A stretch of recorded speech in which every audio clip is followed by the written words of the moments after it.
We're all learning here tonight. All right. I think at this point, I'll quickly, just to make sure that we've got it all on the record, I'll run through introductions for the Bellevue team one more time, just so that we all know who's here. Myself, Tony Call, I'm the Director of Finance and Asset Management. With me this evening is Evan Phillips, the City Budget Manager, Diane Carlson, the Deputy City Manager, Chief Shirley, Chief of Police, Chief Hagan, Chief of Fire, and Tony Esparza, Assistant Director for Human Services. So that is our panel this evening, in addition to Dr. Linda Whitehead, our DEI person from the city. So I have, I think, about 8 slides for use this evening, and actually we will rotate some presenter as we get to more specific items. So I'll have a few other people speaking as we move forward, but I'll hit the overview slides. This is a slide of our current budget milestone calendar. We have actually moved up through October 24th. Our budget process started back in March. We've had 2 public hearings. The city manager presented his preliminary budget on September 26th. We've since had 3 council study sessions on various areas of the budget. And then our next council meeting on November 7th will be our 3rd and final public hearing, and we invite all public to come and give comment at the public hearing. Council will then go back into deliberations on November 14th at their study session, and we have tentatively scheduled adoption of the budget for November 21st. As an overview of our total budget, we won't speak about all these pieces this evening, but it does kind of give an idea of the total. Our total budget runs about $2.2 billion, and we kind of separated into these 5 buckets or boxes that you see on the screen.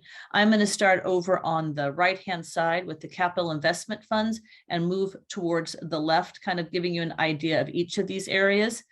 The areas that we have here, many of these funds are not fungible, so they can't be spent on other things, but I can at least run through these.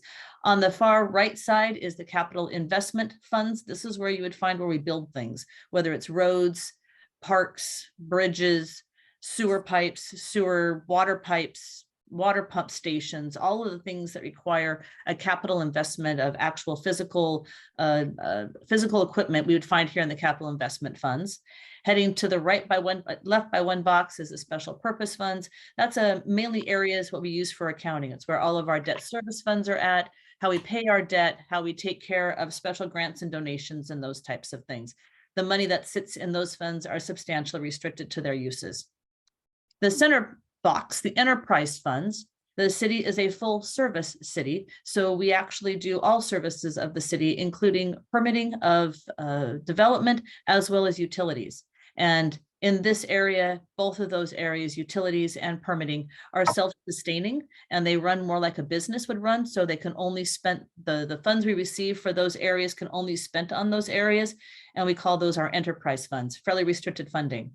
The last 2 boxes to the left, our other operating funds and our general fund, is probably our most fungible funding. And the general fund being the most fungible, it's where our greenest money is at, where it can be spent on more things. It doesn't have as many restrictions on it. And the general fund accounts for about 80% of our operations. So it funds everything from police, fire, transportation, parks, all the operations for the administrative structures, including finance and technology and human resources, and the city administrative structures of the city council and the city manager's office, along with planning and community development. All of those things are funded in the general fund.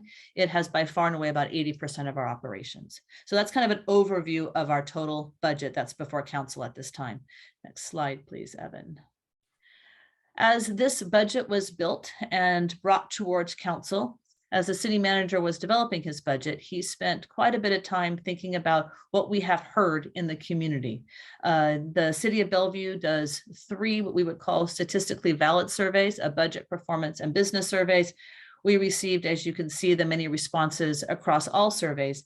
And all of our marks in this area tend to be fairly high.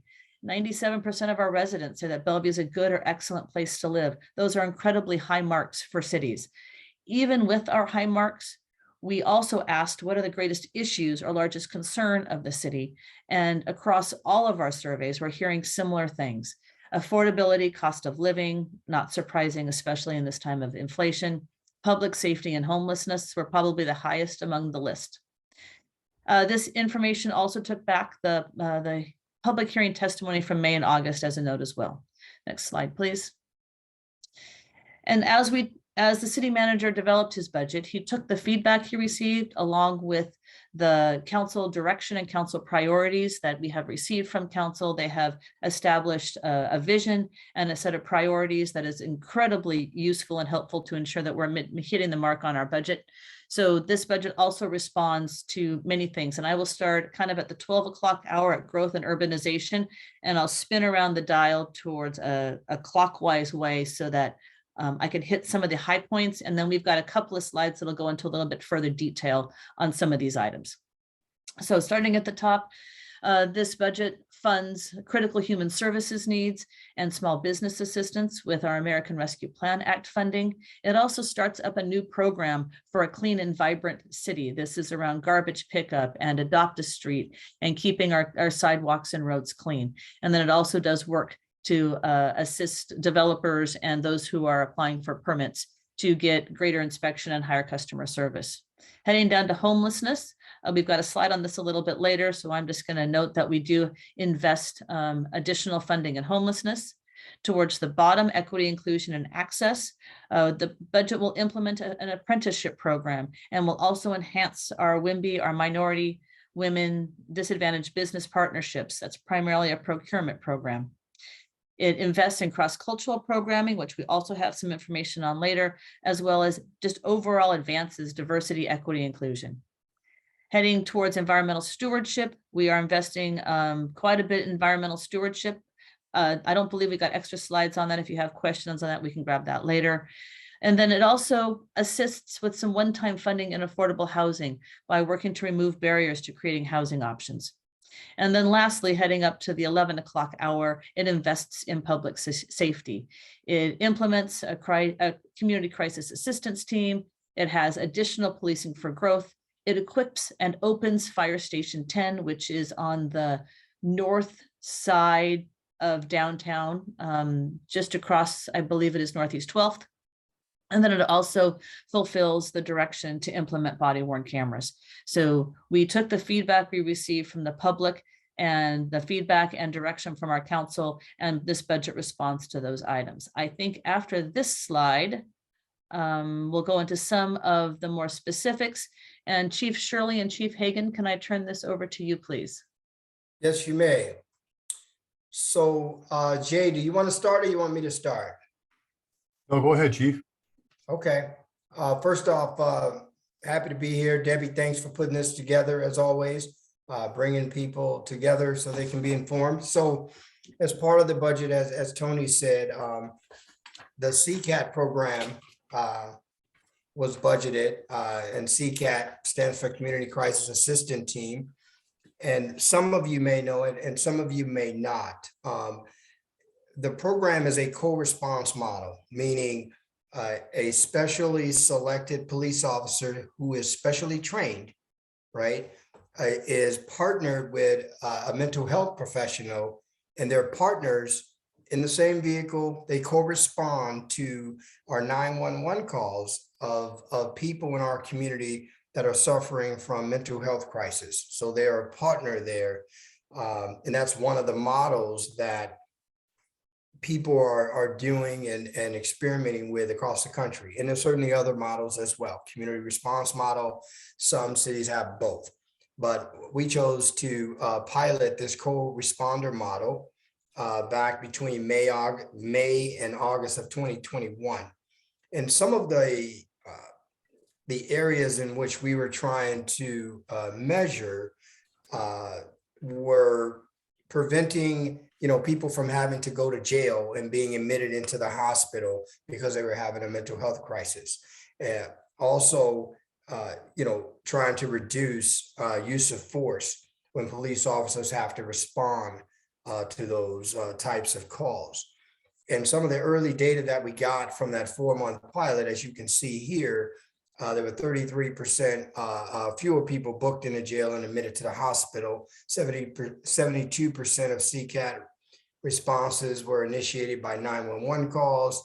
And one of the best things about the CCAT pilot program that we did is that officers were allowed to spend 82% more time on a call. And that's very, very important. Typically, a normal patrol officer will go to a call, try to handle it, relatively reasonably within reasonable time, and so that they can move on to the next call.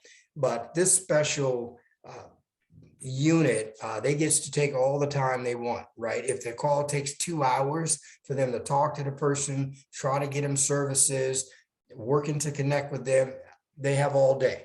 And that is probably one of the greatest pluses of the program. The CCAT program also, for many of you, our council directed staff to hire an Office of Independent Review group to kind of look at the police department's use of force policies and to make sure we were adhering to best practices. So this also addresses one of those recommendations, some of those recommendations, if you will, as it relates to how we deal differently with people in crisis. As I said, the partnership is not just the police, right? It's specially selected trained officers who don't wear traditional police uniforms, by the way. They wear polo and khaki uniform, and they drive unmarked traditional police cars. They're partnered with our fire departments, our CARES program, and social service providers. And so I'm going to hand it off to our fire chief Hagan now, and he can kind of add to the fire department's piece in this co-responder model. Hey, thanks, Chief. And thanks, everybody, for welcoming us to this meeting tonight to talk about the budget a little bit. Wendell did a great job of providing a overview. One of the things we're most interested in this partnership is reducing the amount of unnecessary visits to the emergency room.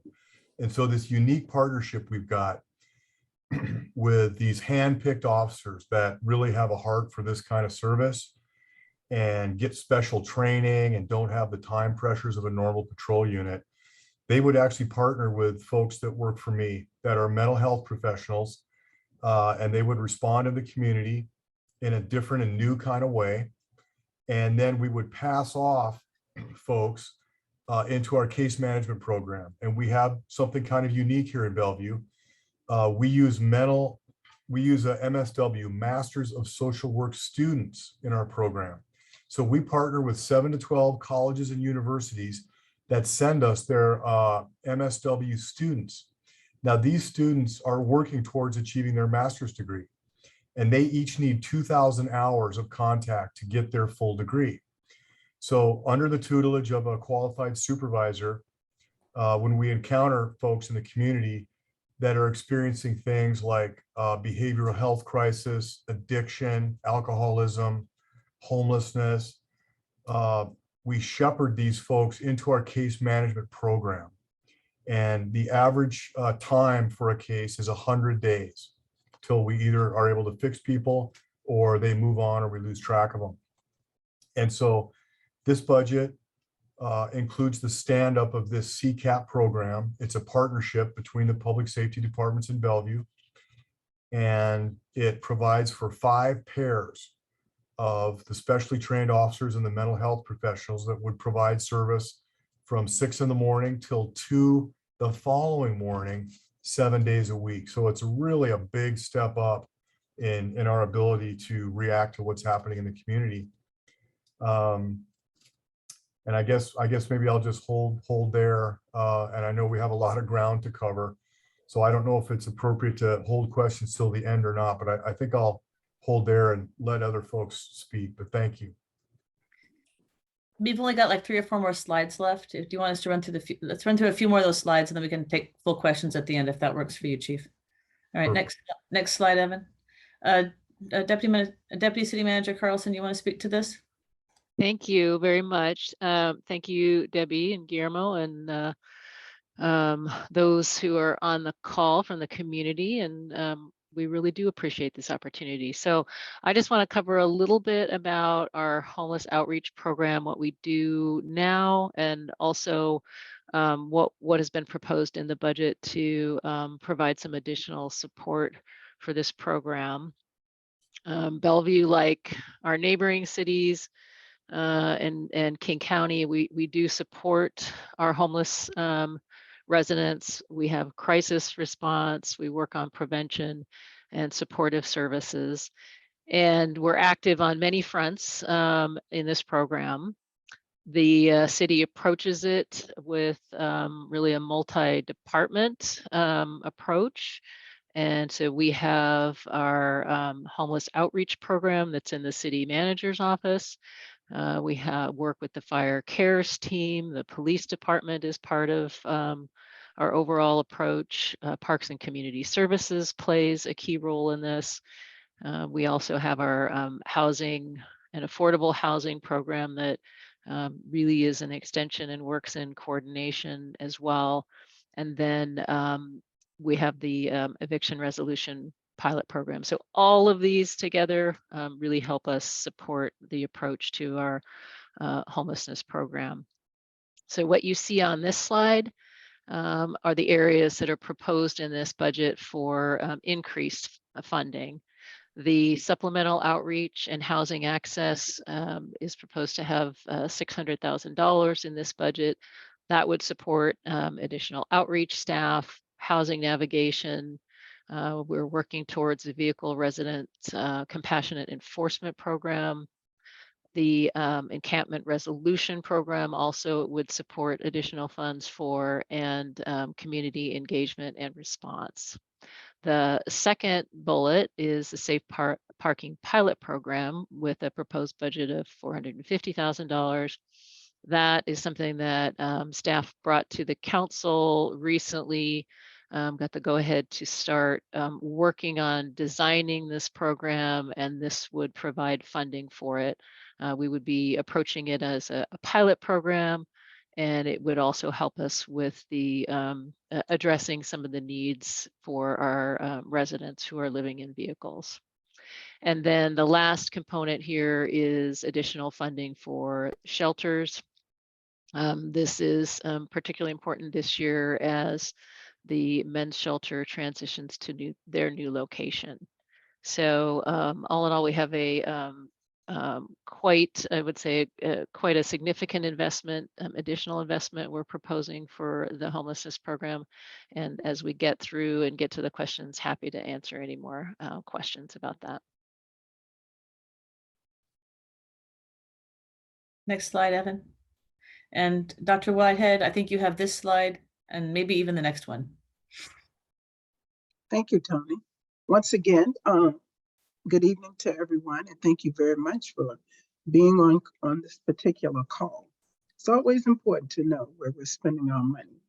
And I'm very excited to share that over the next 2 years, the cross-cultural program has a budget of $500,000. Just to bring you up to date, our last meeting when we were in front of council was this past May. And during that particular meeting, we got very clear direction from the council that they wanted us to move ahead with the cross-cultural programming project. So the purpose is to create the cross-cultural program, explore nonprofit partnerships for future cross-cultural center, and then to explore space opportunities within the city of Bellevue. So what does all of that mean? It simply means, as far as the space, I'll start with the bottom, we're going to take a complete look at the city. We're looking at all of our community centers. We're looking at the library. We're looking at Bellevue College. We're looking at the Main Bauer Center. We're looking at Kids Quest. We're looking at our schools, performing arts centers, anywhere where there's available space that's being unused while we are moving forward with a design. So with that said, that's how we're going to look at programming, and that's how we're going to look at space. May I have the next slide, please? Our timeline, as I said, spring 2022, our direction from the council. This summer, what we have been doing, the DEI team is working to build the relationships with a variety of our community stakeholders. And in doing this, what I found is that we have a lot of good work going on in the community.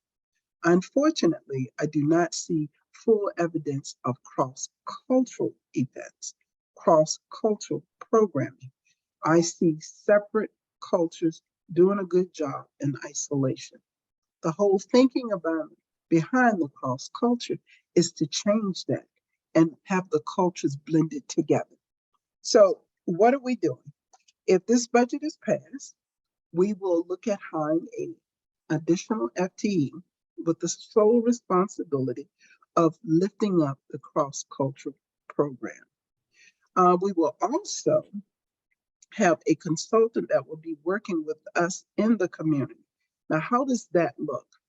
We will invite several community leaders that are currently in the community doing a good job. We're going to invite all of them to the table where we're going to sit down, talk together, and hopefully do some thoughtful planning. What we will also have funds available for, and it's limited funds. I only have 500,000, unless we can convince Tony that we need more. But what we will also be doing is have our RFPs out for our nonprofits to submit proposals to us for any programming that they're doing and they would like some support from the city. Now, the only catch is it must be cross-culture. So we will be very busy this winter working with the community to engage them. And in the spring, what we hope to do is implement our cross-culture program initiative. So that's the cross-culture timeline that I have for us tonight. So thank you. Thank you for listening. And I think we have one more area this evening. Tony Esparza, can I turn this over to you? And thank you so much. And thank you everyone for being here. So I'm going to talk to you tonight about human services funding in the city. So historically, the city has invested in human services via the Human Services Fund and federal dollars, Community Development Block Grant or CDBG dollars. Beginning in 2020, with the beginning of the pandemic, the council immediately started investing additional dollars, and that has carried up through the present to address the needs of the community that have been heightened as a result of the pandemic. So here you can see some significant investment made in 21 through 22, and that is proposed to continue through 23 and 24. So on Monday evening of this week, we went to council to present recommendations that were formed by the Human Services Commission. In the city of Bellevue, the Human Services Commission is a group of volunteers appointed by the council. They are residents of the city, and they are who form recommendations to council on how human services dollars should be spent. So on Monday evening, we provided their recommendations from 3 different areas. The Human Services Fund, those are dollars that come from the general fund of the city.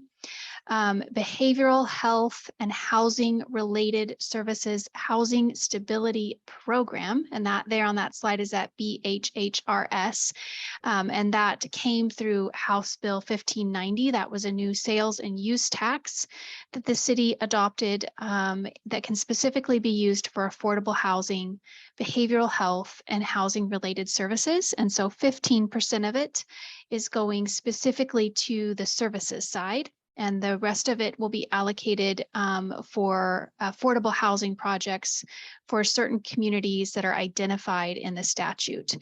So our recommendations were for about $1.7 million per year with those dollars. In addition, we took recommendations for the Community Development Block Grant. Those are federal dollars that the city of Bellevue can allocate for very specific purposes that are identified by the by HUD. And then the last line that you'll see on there are dollars coming from the American Rescue Plan Act, or ARPA. And the city, the council made a significant investment in 21 and 22 using ARPA dollars for rent and mortgage assistance to help our residents remain housed once the eviction moratorium was lifted. looking into 23 and 24, they will be considering continuing that investment. There would be a good portion of those dollars that would also continue to go into rent and mortgage assistance. And then in addition, would invest in other critical areas that assure the health and stability of our residents. So that last line, ARPA, those dollars will largely be allocated through new RFPs, requests for proposals, that will be going out in January. And so agencies would still have an opportunity to apply for those dollars, and the new recommendations would be formed by the commission and go back to council. Thank you so much. And our last slide this evening is just a quick reminder on property tax here at the city of Bellevue and in King County. So as we do the investments that you have just heard about, the city manager's preliminary budget does propose increasing property tax for the city of Bellevue by 2%. And you can notice here that your average property tax distribution, about 29 plus 34, 63% of your property tax goes to schools, whether it's the Bellevue School District or the state of Washington. Another 15% goes to the King County. The portion that the King County Council can adjust is the city of Bellevue portion of 10%. So this budget does propose increasing that portion by 2%, and then other jurisdictions make up the rest. A 2% city adjustment in 2023 equals about $18 annually. So that would be the increase that one would see on their property tax bill for a 2% city adjustment if you have $1 million property. With that, that is the end of our presentation this evening. And Evan, I guess we probably can stop sharing, and we can, Debbie, I think maybe I should turn this back over to you to address questions. And how would you like to make that work? How can we best take that? I think thank you everyone. That was really good presentation, and I want to open it to questions to anyone. I have a couple of questions, but I want to hear more from people that are attending this meeting if they have any questions first. Yes, Laura, you can unmute yourself. Thank you, Guillermo. My question is for Chief Shirley and Chief Regan. Wondering about the MSW students that are assisting those in mental health crises. Are they bilingual? And if not, will interpreters be brought to wherever the client or patient is? I'm happy to jump in on that one. Make sure I'm not muted. Thank you, Laura, for the question. So you wanted to know about the language skills of the MSW. What was the other part of that? No, just is language interpreters available? Right. Oh, so the MSWs that we hire, and remember, it's a little confusing because we have two levels, right? So our professional social workers that ride our CARES 101 response unit already have their master's degree, and they're sort of industry professionals. We do have a couple that are bilingual, but it's just by happenstance. That's not a requirement to have the job. Same is the case with our follow-on CARES advocates, who are the MSW students. But we do have access to the language line tool. Actually, every Bellevue fire asset does. And so they aren't, it's not kind of an every conversation capability. What it is if somebody's experiencing a crisis or an emergency, in their kit, they open up a folder and the patient points to their language on that folder. And then we call a certain phone number and the interpreter comes on, and then we pass the phone off and we handle it that way. Does that get at your question? Yeah. And just to add to it, Laura, from the police side, we certainly have bilingual officers. And so we have not, selected who would be CCAT members as of yet anyway. But certainly when we open it up, we have Spanish speaking officers, and hopefully some of them will apply, certainly. And we also have access to interpreters, we can call at various languages. So. Thank you. The reason why I asked that question too is because sometimes there are people that are in crisis who even with an interpreter, are still uncomfortable. Yeah. So wondering what next steps would there be if they had a family member, friend, or advocate that they wanted to be present? Would that be possible, or does it have to stay solely with the fire department or police department? No, listen, when you're talking about CCAT, right, you're talking about specially trained officers and the mental health workers that are slowing things down, as I said earlier, and really trying to triage and figure out what's the best approach to get the person the care they need. So everything's on the table, right? If they've got a caretaker or someone that they trust, and I'm, I can't speak for them, but I'm sure, because I would as a police officer, include them in the process to de-escalate things and get people, to a calmer space so we can, get them the help they need. So everything's on the table when you're talking about trying to help people. Great. Thank you so much for those answers. There's also a comment from Debbie in the chat that say not everyone is literally in their native language to point out to the sign. Like if I cannot read in Spanish or English, I cannot. Sure. Well, Romero, like we said, it's a case-by-case situation, and we do whatever we need to do to make sure we can communicate and the person can communicate their needs, right? Things are fluid and different and dynamic, but as I said earlier, and I'm sure I can speak for the fire department, because we have those situations now, right? And you've got to figure it out, and you got to get people what they need so we can communicate and figure out what's happening. So. Okay.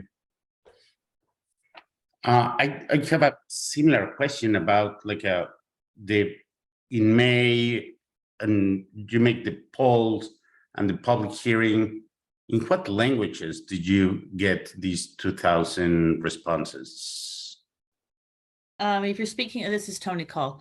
I believe you're speaking about the budget surveys and the surveys that we do. We actually offer those in the 6 top languages of the city.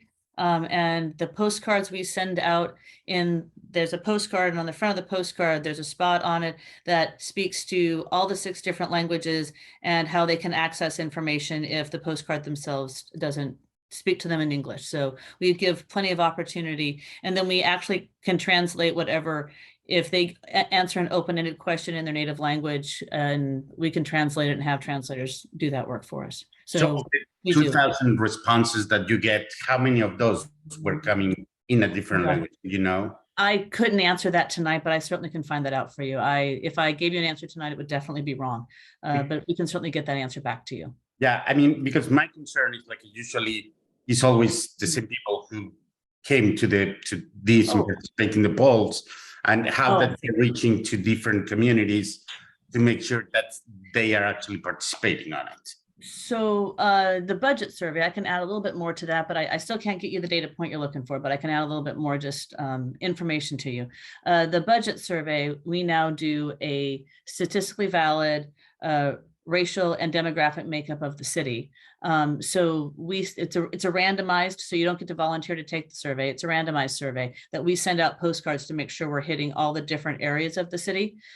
So I can find out exactly we have the data to tell you exactly how many were non-English speakers and were English speakers. So I can get that to you. I can get it back through Deb Lacey if that works for you. Okay. Yeah, that will be great. And my other question is in the housing part, you were saying that you will invest in shelter for $400,000, right? And in the housing stability is $3.5 million to affordable housing. I don't know how much the things cost. So what it will be interesting for me to know is how many actually people that will be helped with the shelter, with the affordable housing, how many families, because I don't know how the things works. I know that every time that I call a plumber, it's $200, and that's what I know, right? That's the only thing that I know, and I know that the things are expensive. So I don't know how much this will help. How many people? Thanks for the question, Guillermo. And this is Diane. I will start. Tony can probably fill in and help. The first thing I do want to clarify is that what was on the slides related to the homelessness program, those were additional dollars. So those are on top of what we are already, what we have been putting into the homelessness program. The shelter in particular, so that is a small amount compared to what we historically have already provided to the shelter program. So Tony can probably give us that number tonight. And if she can't, we can get that back to you, the total investment in the sheltering program. And then I think we'll also need to get back to you on sort of the estimates of who that's serving. Again, unless Tony has those numbers on the top of her head, but I do not. And we can try to break it up to who's being served in the sheltering, although those are details and information that we are really trying to work with the King County Homelessness Authority and to see region-wide what our service is like in the sheltering across the county. But we will do our best to kind of give you some estimates of that. Tony, do you want to add anything to that? Sure. Thanks, Diane. And thank you, Guillermo. So there were a couple slides there. There were the slide about serving our unhoused residents. So that's for our homelessness outreach program. And then there was the slide that had the $20+ million that was invested in 21, 22 and $20+ million in 23, 24. So that slide invests in all kinds of different human services. So some of it is in housing stability, like you mentioned, Guillermo. Some of it's in shelters, childcare, food, behavioral health services, the wide gamut that I'm sure you're familiar with. And so the numbers of people that serves, of course, varies from year to year, especially when it comes to housing stability. And we can absolutely get you the numbers of people that we served in 2021 as a sample. I'd be happy to get back to you with about that. For the rent assistance in particular, because you mentioned housing stability, when the city deployed their program with ARPA dollars for that, it was to pay for any back rent clear to the beginning of the pandemic. And so that's a substantial potential investment in individual households. So that might mean fewer households were served with a larger amount of money because we really wanted to make people whole and stable. So that would be another item to consider in those dollars, but we will absolutely circle back with numbers that were served by the human services dollars that were invested.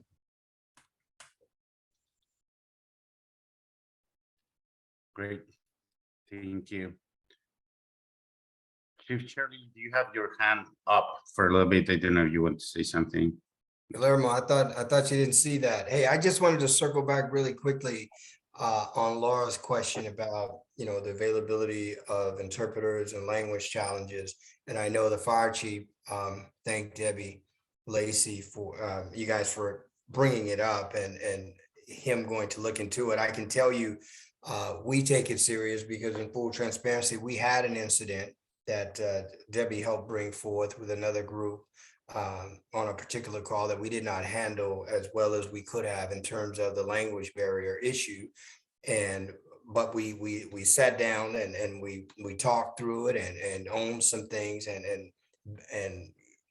improved our process, right? In that whole area of making sure people can express themselves in their language, and we provide that service. And so I was happy to see the fire chief, chat that to Debbie. And so we learned a good lesson from that, is my point. And so we take that very, very seriously. So.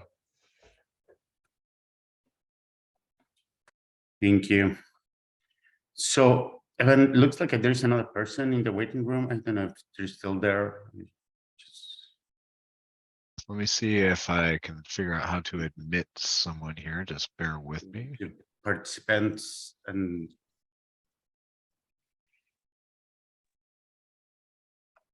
Evans. Well, can I ask a question while you're Yes. checking? sure. Okay, Tony, Human Services, Tony Esparza. I saw that looked like a nearly $1 million increase in the budget from the current biennium to next biennium for Human Services. Is that a more significant increase than normal from one biennium to the next? And can and will that be sustained over time? Thank you, Debbie. The amount invested in 21-22 and then again in 23-24 is about double the amount that the city historically has invested in human services, and it has been pandemic response. And much of those dollars have come from pandemic dollars. And so, for example, in 21-22, there were other sources of funding besides ARPA that were also special to the pandemic. There were federal community development block grant dollars that were called CDBG-CV, coronavirus dollars. And in 23-24, that most significant increase that you're seeing on that last line of that slide was ARPA dollars. And so I know our council is very focused on making sure the needs of our residents are addressed. And so they've been asking that question about what will the future of human services funding look like. I think we're all wondering what future needs and how high the demand will stay. I think there's an acknowledgement that there is no going back to pre-pandemic status, but will it stay this high? We're not sure. And we're also monitoring regional dollars that are available and will there be any future pandemic dollars? So I don't have a direct answer to your question other than to acknowledge you're correct. That's a significant increase in investment for 21-22 and 23-24. Thank you. Laura, you have your hand up. I do. Thank you, Guillermo. My question is for Dr. Whitehead. Wondering about I might get this wrong because your slide was only up for so long, but was it like cross-cultural center? Is that the idea that you were talking about? Yes, it's the cross-cultural project. Project. Okay. I know part of it, and correct me if I'm wrong, was, finding available space in Bellevue where organizations could partake, and wondering if it's somewhat similar or is similar to the Together Center in Redmond. And then if so, would there be availability for organizations to go in on this? Well, Laura, you just actually put yourself on my committee. We are exploring everything that you just said. The task from the council was for us to move forward with looking for nonprofit partners as we look for available space. So we are looking for the voices from our nonprofit community to most certainly partner with us. And the space over in Redmond is an ideal space as far as the programs that they offer and the opportunities for the community to come together. And that is something that we would like to replicate in the city of Bellevue. No, that's really great. Thank you for shedding light on that. And would definitely, I know that was only 1 or 2 slides of this presentation, but would love to learn more about that. Okay. And see, how to help further that along, because I know that's something that Bellevue has been looking to have for a very long time. And a lot of nonprofits as well have been looking to have that type of space because Bellevue has a lot to offer. We're just all very spread out, and community members definitely, would like to be able to know where everyone is in one place in time. Well, I certainly do agree with you, and I really am very serious. I will be circling back to you because it is the community's voices that we want to hear, and we want you at the table as we plan this out. So thank you very much for volunteering tonight.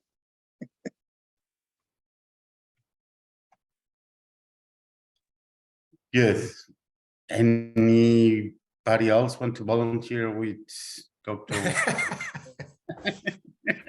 Hey, we need some volunteers too. No, Shirley, stay out of this. Thank you. No, I want to open it for more questions or comments, concerns people have. If not, we're just in time. We say that we'll take an hour. So I want to thank everybody for coming. I don't see any more questions or anything in the chat. I have my, just a quick check with our presenters on the timing, because I thought we had booked till 7:30 just in case we needed the time. Is that going to work for everyone if we do?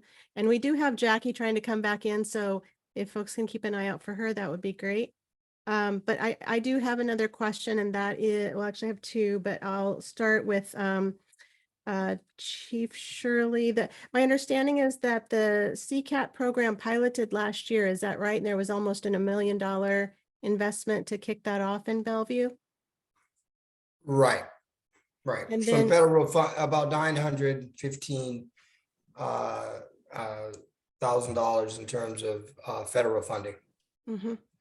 And kind of, I guess, with a couple of other questions that have come up around this, wondering if, which of the community-based organizations or local mental health providers did you all interact with to help develop that, or get some consultation regarding local communities and their needs, and what kind of health supports? Because I know that, obviously right after there's the initial crisis, but then there's that ongoing care and support in community, and just wondering about the relationship between your CCAT staffing and our local providers.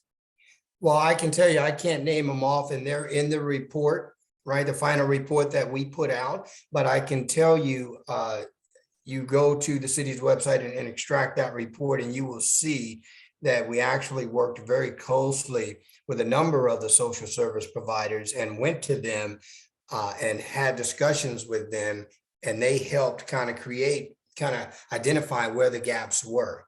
And so that partnership was pretty good in terms of in the pilot program, which we relied on heavily. And I was just at another location today, and they're excited about the possibility of CCAT being funded, because it will clearly meet their needs as well. But yeah, we did that throughout the pilot. Okay, I'd love to see that list, because just in talking to a couple of partners that I work with regularly, including For Tomorrow, who's here this evening, I don't believe that some of the critical cultural supports that we have in the community were a part of that, to know that it was happening, or how they could, make sure community members knew about it, what to expect, all these things that go into making sure communities are informed about these services and how they can get ongoing support in communities that they're already connected to, possibly. So that would be great. Yeah, I hear you, Debbie. And what I will do, I'll make sure you get the report, number one.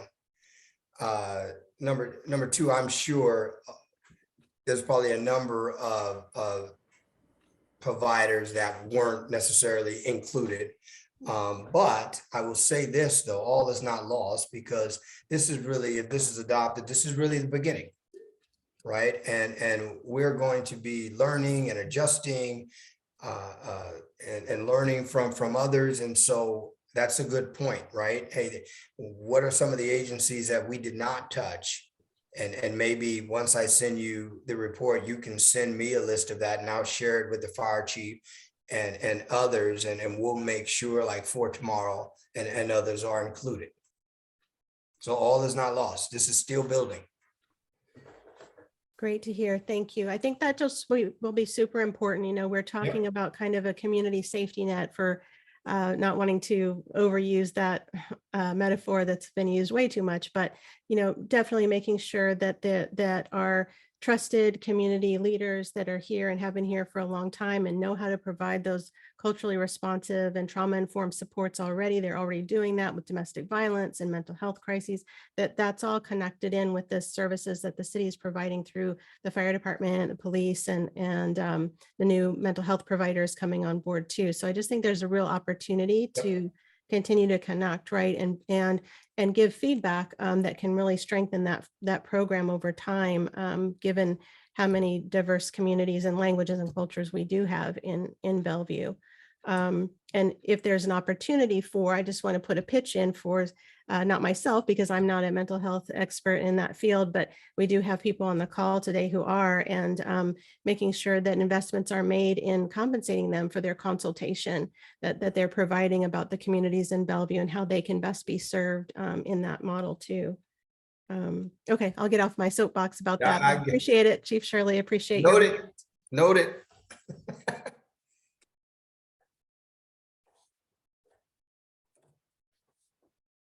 Okay, any other questions? Nobody from the city is looking for more volunteers either.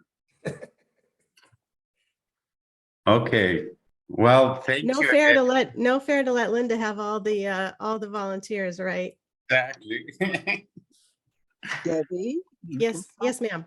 You can stop sharing now, Debbie. I know. I want all of the volunteers. The cross-cultural project will be such an amazing opportunity for our community. And definitely want all the voices heard. So Laura, I will be reaching out to you, and anyone else that's interested, please let me. Yeah, and I think what's important to share about that is that, and not that you, if anybody has been tracking this, they would know this, but just in case, Dr. Whitehead, that the focus on the cross-cultural is not to say that the city is going to, not support cultural programming. That's already happening. There's lots of openings and welcoming for different community center spaces where different community groups have and will continue to be welcome to provide their cultural services and culturally specific events too. And all that will continue on and hopefully grow as well. But this is a particular way to bring cross-cultural connections and bridge building to all the different communities, races and cultures that are part of Bellevue, correct?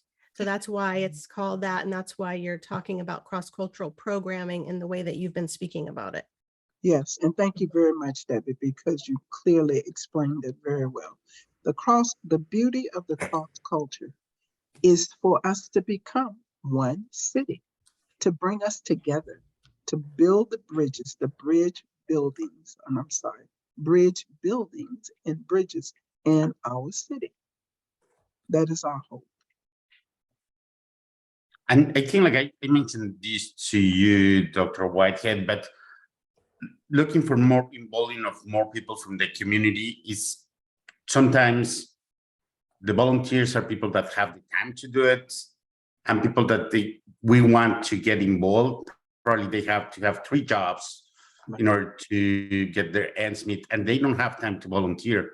But if the city can offer them some kind of payment to go to these meetings, like I think now is the time to ask to the city council to do that, right?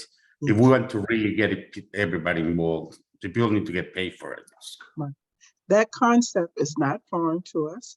I don't know how many people are aware, but our communities of color, the members on that particular committee do have a reimbursement, and I believe it's $50. And the reimbursement is primarily to provide for transportation or babysitting services if their family needed.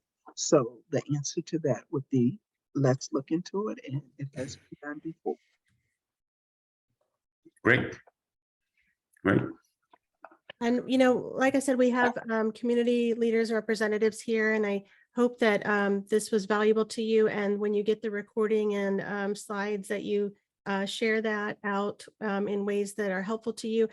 And I hope I'm not stepping on anyone's toes here, but I assume that there's an open invitation for city staff if communities want to invite you to. This is part of our introduction, and we're still working to get more of our communities involved in these kind of conversations. They certainly are asking a lot of the questions. And have been for a long time. So this is a great way to have them meet people, know faces and names that are in charge of important things in the city. And it really just helps build those relationships so they can say, oh, I know who Tony is, and I know who Chief Shirley is, and I know Dr. Whitehead. And it just is really great to have you all here. So I just wanted to encourage all the folks here to feel free to reach out. And if you all wouldn't mind, if you didn't already do that, particularly Bellevue staff and leaders putting your email addresses in, that would be great. And Laura, thank you for your comment. I think you really summed that up beautifully. Appreciate it. Yeah. Guillermo? Yeah, so we'll just wait for people to get all their emails, and then I think we can save the chats and send it to all the participants today. And I think we're waiting for some more people to share their emails. And Thank you, guys. everybody has. Okay, so thank you, everyone, and even you are the host, so you're the one that needs to. You see, we put you to work here. When you come Yes. to East Side for All, you got to be prepared.